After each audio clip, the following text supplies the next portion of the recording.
ये एसएससी में पूछा जाने वाला सबसे डिफिकल्ट क्वेश्चन है जो आज तक कभी आपके एग्जामिनेशन में नहीं आया। जरा क्वेश्चन ध्यान से पढ़िएगा।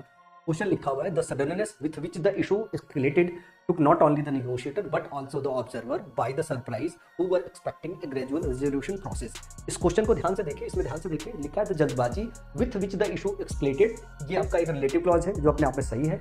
ध्यान में देखिएगा, took not only the negotiator, not only के साथ but also होना चाहिए, आया हुआ है और पैरेलल स्ट्रक्चर होना चाहिए। इसके बाद द नेगोशिएटर लिखा हुआ है, सही है। इसके बाद द ऑब्जर्वर लिखा हुआ है, ये सही है।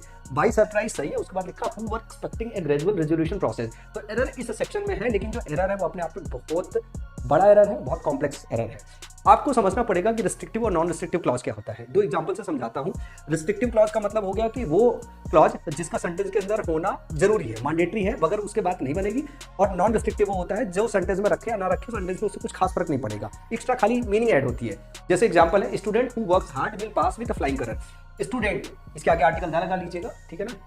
वो स्टूडेंट जो कठिन परिश्रम करते हैं वो जो है फ्लाइंग कलर से पास होते हैं, अच्छे नंबरों से पास होते हैं। यहाँ अगर मैं इस सेक्शन को हु वर्क्स हार्ड अगर इसको हटा दूं तो क्या होगा, मीनिंग डिस्टॉर्टेड हो जाएगी। कौन से स्टूडेंट, इस तरीके का मन में सवाल आएगा।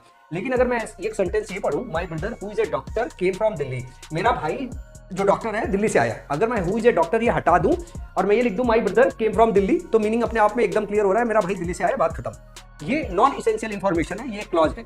तो ये नॉन रिस्ट्रिक्टिव क्लॉज है और ये रिस्ट्रिक्टिव क्लॉज है। तो जो रिस्ट्रिक्टिव क्लॉज होता है उसको बगैर कामा के लिखते हैं, जो नॉन रिस्ट्रिक्टिव क्लॉज होता है उसको कामा के साथ लिखते हैं। तो आपको कामा डालना पड़ेगा।